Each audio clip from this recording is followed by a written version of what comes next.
और ये दोनों बड़ी खबरें आपको कहीं नहीं देखने को मिलेगी।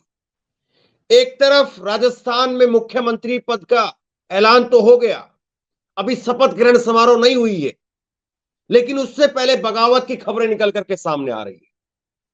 और दूसरी बड़ी खबर मैं आपको बताने जा रहा हूं कि आज का दिन ही बीजेपी ने पता नहीं क्यों चुना। एक तरफ बीजेपी जश्न मना रही है, प्रधानमंत्री नरेंद्र मोदी वो शपथ ग्रहण समारोह में मध्य प्रदेश में पहुंचे हुए हैं और इसके बाद में अब छत्तीसगढ़ जाएंगे। लेकिन दूसरी तरफ आज सुबह ही पूरी संसद में, जिसमें नरेंद्र मोदी भी शामिल थे, उन्होंने संसद के अंदर जो हमारे जाबाज शहीद हुए थे, आज ही के दिन संसद पर अटैक हुआ था, उसकी बरसी है। दो बड़ी खबरें मैं आपको बताने जा रहा हूं। सबसे पहले राजस्थान की खबर पर बात करते हैं और राजस्थान की खबर को जरा समझिए।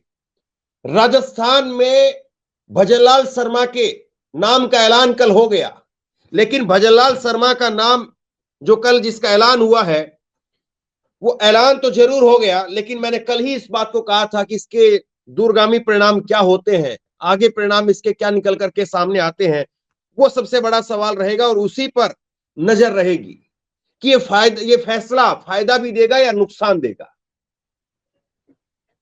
सबसे बड़ा सवाल ये है। और इसी को लेकर के शपथ ग्रहण समारोह से पहले बगावत के स्वर वहां पर साफ तौर पर दिखाई दे रहे हैं, सुने जा सकते हैं कि वहां पर अलग अलग नेताओं के समर्थक वो कह रहे हैं कि हम 2024 में लोकसभा के अंदर मजा चखा देंगे, इसका बदला हम देंगे, इसका जवाब हम देंगे। ये बातें कही जा रही है। जरा विजुअल देखिए आप। एक तरफ शपथ ग्रहण, एक तरफ जो है वो सीएम के नाम का ऐलान हो रहा था बीजेपी कार्यालय के अंदर, लेकिन दूसरी तरफ बीजेपी कार्यालय से बाहर किरोड़ी लाल मीणा के समर्थक और बाकी अन्य नेताओं के समर्थक वहां पर नारेबाजी कर रहे थे। और किरोड़ी लाल मीणा के समर्थकों के पास में जब रिपोर्टर पहुंचे तो उन्होंने नारे लगाए, किरोड़ी लाल मीणा, किरोड़ी लाल मीणा। और उसके बाद में वो कहने लगे कि इसका जवाब हम 2024 के लोकसभा चुनाव के अंदर। ये बातें वहां पर कही जाने लगी। क्या क्या कहा है समर्थकों ने, मैं आपको बताता हूं। समर्थक जो है वो नारेबाजी कर रहे हैं, वो कह रहे हैं कि बीजेपी एसटी विरोधी पार्टी है। 5 साल तक मेहनत हम लोगों ने की, 5 साल तक मेहनत हम लोगों ने की, लेकिन यहां पर कुर्सी किसी और को दे दी गई। ये बीजेपी के वहां पर समर्थकों का, अलग अलग नेताओं के समर्थकों का ये कहना था। और निश्चित तौर पर यही बीजेपी के लिए एक बड़े झटके के रूप में तब्दील होगा। और यही देखने वाली बात है कि जो आज हवाई यहां पर दी जा रही है, आज खूब जो अलग अलग तरीके से बीजेपी के बारे में प्रशंसा यहां पर हो रही है कि बीजेपी ने बहुत बड़ा तीर मार दिया है या बहुत बड़ा एक्सपेरिमेंट बीजेपी ने कर दिया है। लेकिन यहां पर अगर आप देखेंगे तो साफ तौर पर यह दिखाई दे रहा है कि बीजेपी के लिए फैसला किसी भी तरफ पलट सकता है। इसका फायदा क्या होगा, नुकसान क्या होगा, वो अपनी जगह पर है, लेकिन जिस तरह से यहां पर नाराजगी निकल करके सामने आ रही है, वो ये बताने के लिए काफी है कि किरोड़ी लाल मीणा के समर्थक वो किस तरह से गुस्सा है। एक बार जरा मैं चाहूंगा कि आप सुनिए किरोड़ी लाल मीणा के समर्थक वहां पर गुस्से में क्या कुछ कह रहे हैं, और ये गुस्सा, किरोड़ी लाल मीणा के समर्थकों का गुस्सा, वो बीजेपी को कितना नुकसान देगा। इसका जवाब लोकसभा में देंगे। बीजेपी सरकार को, मोदी सरकार को अवगत कराते हैं कि आदिवासी क्या चीज होती है।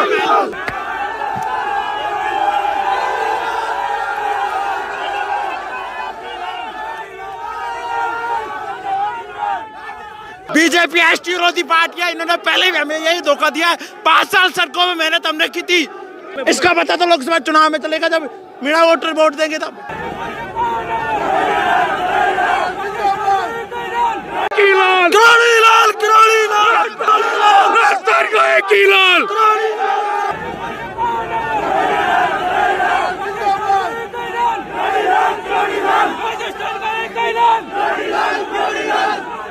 हुआ बाबा के साथ में पूरे 5 साल की रेनियों के करीब बाबा ने पूरे 5 साल मेहनत की है बाबा ने। समर्थक इस बात को कह रहे हैं कि अगर ये सरकार आई है तो हमारी वजह से आई। बताइए, भजनलाल शर्मा को कौन जानता था? मैं नहीं जानता था। हालांकि ग्राउंड रिपोर्टिंग हमने जयपुर में कुछ सीटों पर जरूर की, लेकिन किसी ने यह नहीं कहा कि सांगानेर की सीट एक खास सीट है। किसी ने यह तक नहीं कहा, किसी को मालूम तक नहीं था। साहब, पहली बार का जो विधायक जीत करके आया है उसको सीएम बना दिया गया, और उसके बाद में बाकी के लोग, उनकी क्या कुछ प्रतिक्रिया होगी उसका आप अंदाजा लगा लीजिए। और जिस तरह से यहां पर बगावत साफ तौर पर नजर आ रही है, ये बगावत को कैसे बीजेपी संभालेगी, ये सबसे बड़ा सवाल है। क्योंकि बगावत भयंकर है। बगावत में यहां पर किरोड़ीलाल मीणा के जो समर्थक हैं वो क्या कह रहे हैं, जरा मैं पढ़ करके आपको बताता हूं। विजुअल आप साइड में देखते ही रहिए। किरोड़ीलाल मीणा, ये नारे वहां पर लग रहे हैं। मोदी के नारे नहीं लग रहे हैं, बीजेपी के नारे नहीं लग रहे हैं। क्षेत्रीय छत्रपों का अपना मतलब होता है, उनके नारे लगते हैं। हो सकता है कि राजस्थान के बाहर के लोग, राजस्थान के बाहर के दर्शक हमारे किरोड़ीलाल मीणा को नहीं जानते हो। ये बहुत हद तक संभव है कि बिहार का हमारा कोई दर्शक या देश से बाहर के हमारे जो दर्शक हैं वो नहीं जानते हो किरोड़ीलाल मीणा कौन है। लेकिन इतना तो सब जानते हैं कि राजनीति के अंदर क्षेत्रीय छत्रपों का एक महत्व होता है, और उनको आप दरकिनार करेंगे तो उसका एक नुकसान भी हो सकता है। ये नारे यहां पर लग रहे थे, किरोड़ीलाल मीणा, राजस्थान का एक ही लाल, किरोड़ीलाल। अन्याय हुआ है बाबा के साथ में।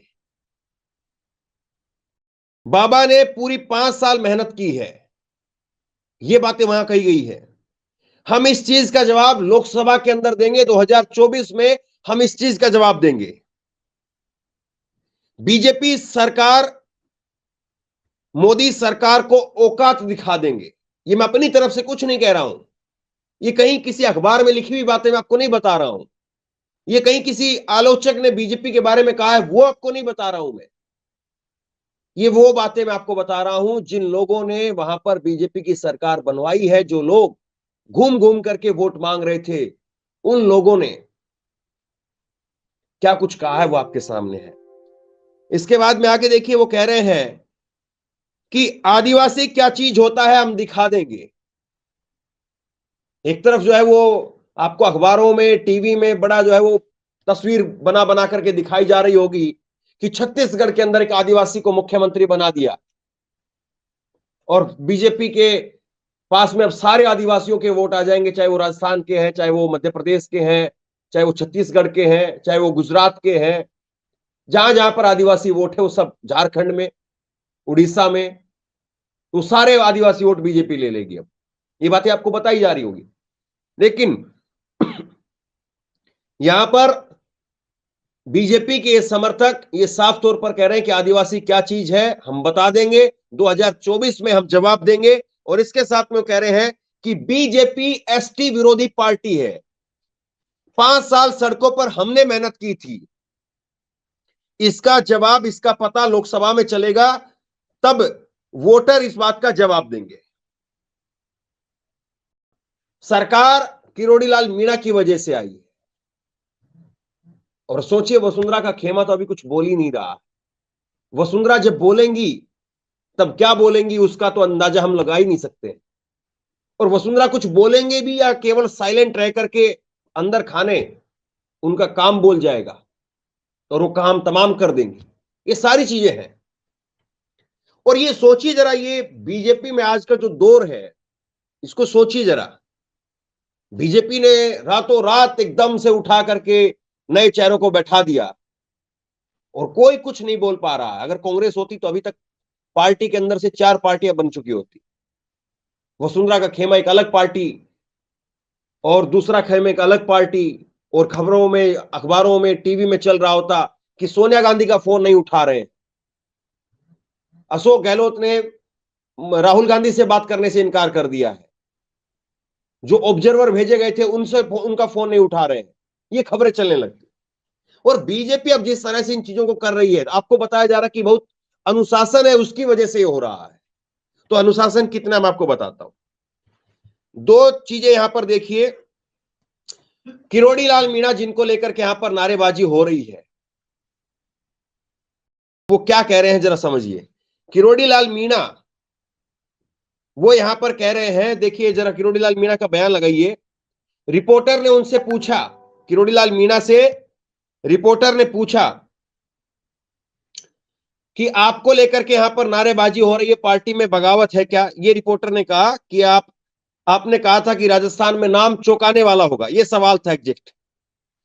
और जिस तरह से भजनलाल शर्मा का नाम आया है, हर कोई चौंक गया है। किरोड़ी लाल मीणा ने कहा कि शौक क्या है, यानी झटका क्या लगा है? देखो नारे लग रहे हैं, भजनलाल शर्मा के नारे लग रहे हैं। ये तंज के अंदर बातें कही गई। रिपोर्टर ने कहा कि आपने कहा था कि राजस्थान में चौंकाने वाला नाम आएगा, मतलब कि आप अपना नाम मान करके चल रहे थे कि सबको दरकिनार करके आपको मुख्यमंत्री का चेहरा बनाया जाएगा, ये रिपोर्टर ने कहा। लेकिन वहां पर किरोड़ी लाल मीणा का जवाब वहां से आता है और किरोड़ी लाल मीणा का कहता है कि नहीं कोई दिक्कत नहीं है, सब कुछ ठीक है, नारे लग तो रहे भजनलाल शर्मा के। और उसके बाद में किरोड़ी लाल मीणा और आगे कहते हैं, वो कहते हैं कि बहुत अनुभवी नेता है। दिखाइए जरा दूसरा बयान दिखाइए। वो कहते हैं कि बहुत अनुभवी नेता है, सबको पता कितना अनुभव है। जो आदमी पहली बार विधायक बना है, क्या पहली बार के विधायक को प्रशासनिक तौर पर अनुभव होगा, सरकार चलाने का अनुभव होगा, कभी मंत्रालय में नहीं रहा, तो क्या अनुभव होगा? अब देखिए दूसरा वो कह रहे हैं कि किरोड़ी लाल मीणा से जब पूछा गया, रिपोर्टर ने पूछा कि वसुंधरा के समर्थक ऐतराज जता रहे हैं। किरोड़ी लाल मीणा ने कहा कि वसुंधरा जी के समर्थकों को ऐतराज नहीं होना चाहिए, क्योंकि भजनलाल शर्मा को सीएम बनाने का प्रस्ताव खुद वसुंधरा जी ने रखा था। रिपोर्टर ने फिर कहा कि क्या सीनियर की अवहेलना की गई है? किरोड़ी लाल मीणा ने कहा कि राजनीति में सीनियर कुछ नहीं होता है। फिर रिपोर्टर फिर कहता है कि सर सीएम के लिए आपका भी नाम चल रहा था। किरोड़ी लाल मुस्कुराते हुए चले गए आगे और उन्होंने कहा कि मैं तो नहीं बना। तो ये सारी चीजें आने वाले वक्त में किस तरह से सामने आती है, इनको लेकर के क्या कुछ कहा जाता है, वो वक्त इस बात को तय करेगा। अब दूसरी बड़ी खबर मैं आपको बताता हूं, दूसरी बड़ी खबर। और ये देखिए, अगर आज शायद बीजेपी विपक्ष में होती और कांग्रेस ने अगर ये काम किया होता तो हंगामा मच रहा होता। दूसरी बड़ी खबर, एक तरफ 2001 के अंदर इसी दिन 13 सितंबर को संसद के ऊपर हमला हुआ था और उसमें हमारे 9 जाबाज शहीद हुए थे, 9 जाबाज। तब भी बीजेपी की सरकार थी, केंद्र के अंदर अटल बिहारी वाजपेयी साहब की सरकार थी और संसद के ऊपर हमला हुआ था। एक तरफ संसद के हमले की आज बरसी है और उसमें सोनिया गांधी, मल्लिकार्जुन खड़गे, पूरे संसद की तरफ से श्रद्धांजलि दी गई, जिसमें प्रधानमंत्री नरेंद्र मोदी भी शामिल रहे। आगे आपको विजुअल दिखाता हूं। और दूसरी तरफ आज ही का दिन पता नहीं बीजेपी ने क्यों चुना। अब सोचिए, यही काम अगर कांग्रेस की तरफ से किया गया होता तो क्या कुछ कहा जाता। 1 मिनट से पहले तो यहां पर सर्टिफिकेट बांटने वाले आ जाते हैं, उनके पास में सर्टिफिकेट पहले से रहता है। राष्ट्रवादी पार्टी, राष्ट्रद्रोही पार्टी, देशद्रोही पार्टी, आतंकी प्रेम पार्टी, पता नहीं क्या क्या कहा जाता है, किस किस तरह से कहा जाता है। लेकिन आज कहीं किसी अखबार में कहीं पर कोई जिक्र है क्या? कल जो है वो दिन, कल का दिन खाली रहेगा और परसों राजस्थान के अंदर सीएम की शपथ होनी है। तो ये आज जो शपथ हुई है, आज मध्य प्रदेश में हो चुकी है। ये विजुअल आप देख रहे हैं, तस्वीरें आप देख रहे हैं मध्य प्रदेश की। और इसके बाद में अब सीधे प्रधानमंत्री यहां से जाएंगे छत्तीसगढ़ में और वहां पर भी शपथ ग्रहण समारोह होगा। तो कल करवाया जा सकता था, कल का दिन खाली है। परसों राजस्थान में होना 15 तारीख को, चाहते तो एक दिन में भी तीनों करवा सकते हैं, लेकिन चलिए ठीक है, अपनी सुविधा भी देखी जाती है कि बड़ा कार्यक्रम करना है, बड़ा प्रोग्राम करना है और उसका विजुअल मीडिया में चलने हैं। और अगर फटाफट तीनों जगह पर करवा दिया जाएगा तो फिर कैसे चलेगा? चलिए मान लिया इस बात को। लेकिन आज जो प्रोग्राम हुए हैं, सुबह मध्य प्रदेश में शपथ हुई है और शाम को अभी दोपहर में 2 बजे छत्तीसगढ़ में शपथ होनी है। और कल की दिन छुट्टी का दिन है बीजेपी के लिए, वैसे कोई छुट्टी नहीं है। कल बीजेपी ये काम नहीं कर रही है। क्या कल ये काम नहीं किया जा सकता था? 14 तारीख को मध्य प्रदेश और छत्तीसगढ़ में शपथ हो जाती और 15 तारीख को राजस्थान में शपथ हो जाती। आपको तो कोई दिक्कत ही नहीं है। आपको कोई ऐसा तो है नहीं कि चलिए कोई सरकार जो है टूट जाएगी, विधायक भाग जाएंगे, कोई टूट का बगावत का डर है, जिस तरह से मध्य प्रदेश महाराष्ट्र के अंदर हुआ था। सुबह सुबह लोग उठे नहीं थे, उससे पहले शपथ हो गई थी और एएनआई के कैमरों के सामने शपथ हो गई थी, तब याद होगा आपको वो। तो वैसा तो कोई खतरा आपको है नहीं। कोई देवेंद्र फडणवीस तो आपको बनाना नहीं है कि देवेंद्र फडणवीस जिस तरह से प्रकरण है, चलिए भाई फटाफट आज ही जो है वो शपथ दिलवाइए। तो आज जब संसद पर हमले की बरसी है, कम से कम उस चीज को छोड़ा जा सकता था, मुझे निजी तौर पर लगता है। बाकी हो सकता है कि इसको लेकर के लोगों के अलग अलग मत हो, लेकिन इन चीजों पर कौन चर्चा करता है, इन चीजों पर कौन बात करता है? और अगर यही काम अगर कांग्रेस की सरकार अगर बनती आज और कांग्रेस की सरकार में शपथ ग्रहण आज होता मध्य प्रदेश और छत्तीसगढ़ में, और बीजेपी वहां पर वो कर रही होती संसद में, तो आज प्रधानमंत्री वहां पर शायद हो सकता है कि संसद में खड़े होकर के इस बात को बोलते कि हमने बड़े दिल से अपने जाबाजों को श्रद्धांजलि दी है। और वहां पर सोनिया गांधी और राहुल गांधी शपथ ग्रहण समारोह में हाथ हिला रहे हैं, मुस्कुरा रहे हैं, वहां पर शपथ ग्रहण समारोह चल रहा है। क्या आप बताइए कि एक तरफ आज उन परिवारों के लिए नो परिवार, और नो परिवार ही क्यों, पूरे देश की संसद को बचाने का काम, सांसदों को बचाने का काम उन लोगों ने किया। उनके घरों में तो आज के दिन क्या खुशी का दिन है, उनके घरों में तो आज एक तरह से मातम का ही दिन है। हमारे आपके परिवार में, और वो भी हमारा ही परिवार है, अगर किसी दिन कुछ कभी होता है तो उस दिन हम क्या खुशी का कुछ काम करते हैं क्या? और कौन सा जरूरी था? मैं फिर कह रहा हूं इस बात को, कल क्या था? कल छुट्टी रखी हुई है बीजेपी ने, एक दिन का गैप है बीच में, कल करवाया जा सकता था। और लेकिन इस चीज को कोई उठाएगा नहीं, इस चीज को कोई बोलेगा नहीं। क्यों नहीं बोलेगा? क्योंकि बीजेपी से कौन सवाल करे, और बीजेपी से अब तो वैसे भी सवाल नहीं करने भाई। बीजेपी जीत करके आई है, 3 राज्यों में प्रचंड बहुमत के साथ में उसकी सरकार बन रही है, और बीजेपी मास्टर स्ट्रोक पर मास्टर स्ट्रोक खेल रही है। तो बीजेपी से कौन सवाल करेगा? इसीलिए सब सन्नाटे में है। एक तरह से कहें कि सबके सब जो है वो कोप भवन में चले गए हैं कि चलो जो कुछ हो रहा है होने दो, अपन जो है वो बाद में बात करेंगे, बाद में काम करेंगे, बाद में जो है। कोई कांग्रेस के नेता जो है वो चले गए कोप भवन के अंदर। कोप भवन का मतलब समझते हैं ना आप, कि चलिए जो हो रहा है होने दो, बाद में सुलटेंगे, बाद में देखेंगे।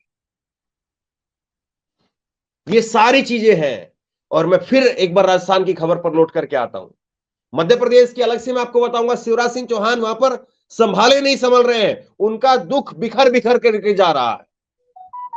लेकिन उस पर अलग से मैं बात करूंगा। अभी मध्य प्रदेश की बहुत बड़ी खबर है। मध्य प्रदेश लग रहा है शांत प्रदेश, लेकिन शिवराज सिंह चौहान बहुत मुश्किल है उनके लिए। बीजेपी कैसे मना पाएगी, बहुत मुश्किल बात है। शिवराज सिंह चौहान की आज भी वहां से कुछ चीजें निकल करके सामने आ रही है, अलग से मैं उस पर बात करूंगा। लेकिन राजस्थान पर जरा आइए, राजस्थान पर जरा आइए और राजस्थान के बारे में जरा सोचिए। किरोड़ी लाल मीणा, और ये इसमें कोई डाउट भी नहीं है, इसमें कोई संशय भी नहीं है, किरोड़ी लाल मीणा जो है वो एक्टिव रहे हैं। देखिए वसुंधरा राजे का क्या, वसुंधरा राजे को लेकर के मैंने पहले भी कहा था, ऐसा नहीं कि अब उनकी राजनीति एक तरह से हाशिए पर चली गई है, या कोई कह रहे हैं कि वो खत्म ही हो चुका है, वसुंधरा संन्यास का भी ऐलान कर सकती है, पता नहीं क्या क्या लोग कह रहे हैं, मैं उन बातों पर नहीं जाता हूं।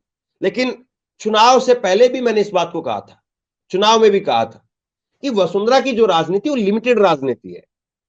वो एक बड़ा चेहरा है, पूरे राजस्थान में उनकी पहचान है, लोग मानते हैं, और वो कार्यकर्ताओं को जानती है। एक दिग्विजय सिंह है मध्य प्रदेश के अंदर, जो कहीं पर भी किसी भी चौक चौराहे पर खड़े होकर के 4 आदमियों को, 5 आदमियों को, 4 कार्यकर्ताओं को, 5 कार्यकर्ताओं को नाम लेकर के बुला सकते हैं कि सुनील, अमित, अमान, सुनील, ये सलमान, ये इधर आओ, नाम लेकर के जो है वो दिग्विजय सिंह बुला सकते हैं। उनके अंदर ये काबिलियत है कि जहां जिस चौक चौराहे पर मध्य प्रदेश में उनकी गाड़ी जाएगी, लोग आकर के खड़े होंगे, कार्यकर्ता आकर के खड़े होंगे, तो वो 10-5 कार्यकर्ताओं को नाम लेकर के अपने पास बुला सकते हैं, सबको जानते हैं। और यही जो है वो वसुंधरा राजे के बारे में भी है कि वसुंधरा राजे का भी इतनी पकड़ है कि वो पूरे राजस्थान के अंदर उनकी एक पहचान है। और पूरे राजस्थान में वो भले ही एक अलग बात है कि वो राजनीति में बहुत ज्यादा सक्रिय नहीं दिखाई देती है, सड़कों पर आपको नहीं दिखाई देगी, कभी बैरिकेड पर चढ़ती हुई वसुंधरा की तस्वीर आपको नहीं दिखाई देगी, कभी बैरिकेड तोड़ती हुई वसुंधरा आपको नहीं दिखाई देगी, लेकिन उनकी अपनी एक पहचान है, उनका एक अपना तरीका है काम करने का, वो लोगों को जानती है, इसमें सच्चाई है, ये सच बात है कि वो लोगों को जानती है, कार्यकर्ताओं को पहचानती है, और यही चीज जो है वो कार्यकर्ताओं को उनके साथ में जोड़ती है। अब वसुंधरा की जो राजनीति है, हालांकि बहुत बात यह भी कही जाती कि वसुंधरा और गहलोत, उन दोनों के गठबंधन का जो है वो सरकार चलती थी, और कई कल नेताओं ने इस बात को कहा भी, लेकिन वसुंधरा जिस तरह से उनकी राजनीति रही है, उनका जीवन रहा है, अब वसुंधरा क्या खेल करती है, वसुंधरा क्या क्या बीजेपी मना पाती है, या वसुंधरा जो है वो अपना कोई रंग अलग से निकाल करके लेके आती है। और वसुंधरा परसों शपथ ग्रहण समारोह में तो जरूर शामिल होगी, ये तो मुझे यकीन है कि हाँ, शपथ ग्रहण समारोह में तो वसुंधरा जरूर शामिल होगी। इतने छोटे मन से या इतने छोटे दिल से राजनीति करने वाली वसुंधरा नहीं है, लेकिन उसके बाद में उनका रोल क्या रहेगा। जब एक शादी होती है ना, शादी में ठीक है, रुसे हुए लोग भी आते हैं, मने हुए लोग भी आते हैं, सामने रिश्तेदार होते हैं, नए रिश्तेदार होते हैं, तो लोग एडजस्ट करते हैं, चुप्पी साधे रखते हैं। लेकिन जैसे ही या तो बेटी घर से विदा हो जाए या बहू घर आ जाए, और उसके बाद में दूसरा दिन जब होना होता है, तब उस दिन उल्हाने शुरू होते हैं, तब जो है वो ताने मारे जाते हैं कि हम खड़े रहे वहां पर, हमारे लिए पानी का इंतजाम नहीं हुआ, हम वहां पर चले गए, हमारे लिए सोने का इंतजाम नहीं हुआ, या हमको जो है वो कार्ड देने के लिए जो है वो किसी और आदमी को भेज दिया, हमको कार्ड देने मैं खुद कार्ड देने के लिए आता। इस तरह से तमाम अलग अलग तरीके से उल्हाने होते हैं। तो ये शादी का जो है वो समय मान करके चलिए आप। ये जो शपथ ग्रहण के समारोह का जो समय है, ये समझ लीजिए कि जिस तरह से शादी में होता है कि फेरे लेने तक सब लोग जो है सन्नाटे में रहते हैं कि चलो जो भी है भुगतते रहो, बच्चों के फेरे जो है वो सही से होने। और जैसे ही फेरे हो जाते हैं, तब उसके बाद में सब अपने अपनी टपरी जो है खोलना शुरू कर देते हैं, और उसमें से चीजें निकल करके आती है। तो अब ये चीजें जो निकल करके सामने आ रही है, और वसुंधरा राजे का खेमा, वो यहां पर वसुंधरा राजे के लिए क्या कुछ कहेगा, वो सबसे बड़ा सवाल है। और क्या वो शांति से सब कुछ मान लेगा, वो भी अपने आप में एक बहुत बड़ा सवाल है। किरोड़ी लाल मीणा के बारे में मैं चलते चलते कुछ आपको जानकारी और दे देता हूं। किरोड़ी लाल मीणा 2018 में जब बीजेपी की इनसे जो है वसुंधरा से तनातनी थी, और इसीलिए माना जा रहा था कि वसुंधरा का खेमा अगर आउट करना है तो किरोड़ी लाल मीणा को इन करना होगा। और एक बड़े नेता है, तेज तर्रार नेता है, पैठ है उनकी, हिंदुत्व की राजनीति भी कर लेते हैं, ओबीसी आदिवासी चेहरा भी है। और अभी कुछ समय पहले लोकर, गणेश लोकर खुलवाने की बात हो, पेपर लीक की बात हो, तो सड़कों पर भी रहे। मैंने आपको तस्वीरें भी दिखाई थी जब वो कैमरे लेकर के गणेश लोकर में घुस गए थे पत्रकारों को लेकर के, तो वो भी था। 2018 में 10 साल बाद में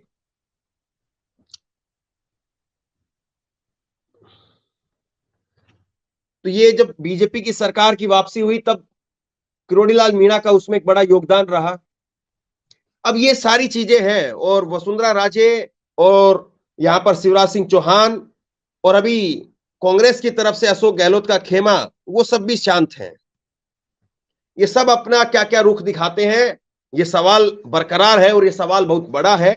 और बीजेपी निश्चित तौर पर वो सोच रही है कि सब कुछ हमने सेट कर दिया है। अखबारों में, टीवी में कहा जा रहा है कि भाई बहुत कुछ जो है वो हो चुका है, निपट गया है मामला, लेकिन इतना आसान नहीं दिखाई दे रहा है।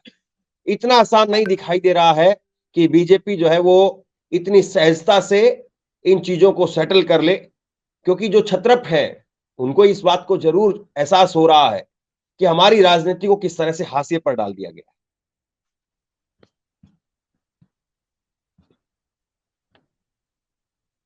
तो ये सारी चीजें निकल करके सामने आ रही है, और अब इसके बाद में क्या कुछ होता है उस पर मेरी नजर बनी रहेगी। मध्य प्रदेश में क्या तस्वीर जो है वहां से निकल करके आ रही है उस पर भी मैं बात करूंगा। लेकिन राजनीति जितनी सीधी दिखती है, राजनीति उतनी सीधी होती नहीं। राजनीति में हर कोई धरती पकड़ दाव, ये आपको राजनीति के अंदर पता होगा कि धरती पकड़ दाव मुलायम सिंह यादव के बारे में खास तौर पर कहा जाता था। तो अभी लोग जो है उस दाव को पकड़ करके लेट गए हैं। धरती पकड़ दाव यही होता है कि आदमी जो है वो पहलवान सुस्ताने के लिए, थोड़ी ताकत, अपनी एनर्जी दोबारा से गेन करने के लिए, प्राप्त करने के लिए सीधा लेट जाता है, और जो दूसरा पहलवान होता है उसको पलटने की पूरी कोशिश करता है, लेकिन वो अपनी ऐसी पोजीशन ले लेता है धरती पर सीधा लेट करके, इस तरह से सीधा लेट करके, और दूसरा पहलवान उसको पलटने की पूरी कोशिश करते रहता है लेकिन हो नहीं पाता। और इस बीच में जो नीचे पहलवान जो धरती पकड़ दाव जिसने लिया हुआ है, धरती पर लेटा हुआ है, वो अपनी पूरी ताकत को जो है वो ऑब्जर्व कर लेता है, और उसके बाद में फिर वो पटका नहीं देता है। तो ये चाहे राजस्थान की बात करें, चाहे मध्य प्रदेश की बात करें, क्या नेता अब समय का इंतजार कर रहे हैं। और अभी तो ये सरकार का हनीमून पीरियड भी चलेगा, तो ये हनीमून पीरियड के बाद में क्या कुछ निकल करके सामने आएगा। और ये भी है कि ये जो नए नए चेहरे बैठाए गए हैं, ये चेहरे कैसे बड़े बड़े जो घटनाक्रम निकल करके सामने आते हैं। जैसे अभी सुखदेव सिंह गोगामेडी का हत्याकांड का घटनाक्रम सामने आया राजस्थान से, तो अगर कोई कुर्सी पर बैठा होता तो उसको कैसे डील करता। अभी तो ये था कि कोई कुर्सी पर था ही नहीं, इसलिए लोगों की नाराजगी एक अलग तरीके से होती है। अगर कोई कुर्सी पर होता तो उसके लिए नाराजगी अलग तरीके से होती, और जो कुर्सी पर उस वक्त में होता तो उससे कैसे निपटता। अब भजनलाल शर्मा है, और जाहिर सी बात है कोई भी मुख्यमंत्री हो उसके सामने चुनौतियां हमेशा खड़ी रहती है, और कठिन वक्त में ये लोग कैसे सामने आते हैं, ये लोग सरकार कैसे चला पाते हैं, सबसे बड़ा सवाल ये। जब अशोक गहलोत एक मजबूत सरकार चला रहे थे, अशोक गहलोत के ऊपर दिल्ली का पूरा आशीर्वाद था, और इस बीच में अशोक गहलोत राजनीति के पुराने जादूगर, और उनके साथ में मानेसर का प्रकरण हो गया। तो यहां पर तो ये नए नवेले हैं, यहां पर अगर कोई प्रकरण होता है तो उससे कैसे डील करते हैं ये देखने वाली बात रहेगी। बहरहाल शेयर कीजिए इस खबर को, लोगों तक पहुंचाइए। राजस्थान की राजनीति हो चाहे मध्य प्रदेश की राजनीति हो, आप बताइए आप इसको किस तरह से देखते हैं। क्या सब कुछ शांति के साथ में, बहुत सहजता के साथ में सिमट जाएगा? क्या कहीं से कोई विरोध के स्वर नहीं दिखाई देंगे? बीजेपी हर चीज को अपने मन मुताबिक बदल पाने में कामयाब रहेगी, या इंतजार करिए बड़े बड़े जो है वो झटके बीजेपी को लगने वाले। दूसरी बड़ी बात, क्या आप बताइए कि जो बीजेपी ने आज शपथ ग्रहण समारोह के लिए दिन चुना है, क्या ये सही है? नैतिकता के हिसाब से क्या ये सही लगता है? एक तरफ संसद में हमले की बरसी, वहां पर पूरा संसद और पूरा देश मना रहा है, नौजवानों को श्रद्धांजलि दी जा रही है, दूसरी तरफ जश्न की तस्वीरें। दोनों चीजों को आप किस तरह से देखते हैं, नीचे कमेंट बॉक्स में अपनी राय लिख करके जरूर बताइए। इस वीडियो को खूब शेयर कीजिए, लोगों तक पहुंचाइए, और इसी तरह की तमाम खबरों के लिए ऑनलाइन न्यूज इंडिया को सब्सक्राइब कीजिए। साथ में जो बेल आइकन है, घंटी है, उसको जरूर दबाइए, ताकि जैसे कोई खबर अपलोड करें उसकी नोटिफिकेशन सीधे सबसे पहले आपको मिल सके। अगर ये वीडियो फेसबुक पर देख रहे हैं तो फेसबुक पर हमारे पेज को लाइक कीजिए, फॉलो कीजिए, और इस खबर को शेयर कीजिए। बहुत बहुत धन्यवाद।